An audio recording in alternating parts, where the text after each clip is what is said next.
My name is Art Santen. I have lived in the city of St. Louis for all my 75 years. I have watched and took pictures of the arch from the beginning of its construction. On October 27, 1965, the day before the last piece was installed, I rented an airplane to fly my son Steve and myself past the arch. He was 5 years old. We took off from Weiss Airport. I wondered what my wife thought about my taking my son in a small airplane. Would we return home? As we headed for the arch, we flew over Forest Park and the zoo.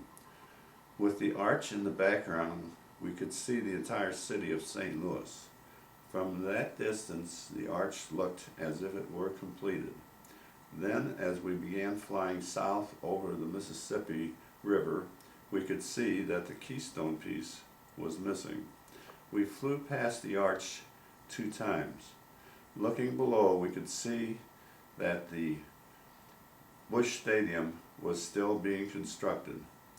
The barren dirt was in stark contrast to the present plush green park that we have today.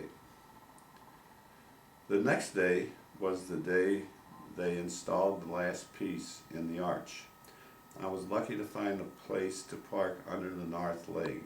My son Steve stood on the roof of my car to have a perfect view of the arch, but instead he was looking at the arch. He was watching the airplanes flying over the river and all the boats in the river. Raising the last piece all the way up took a long time. The sun made one of the legs hotter than the other leg.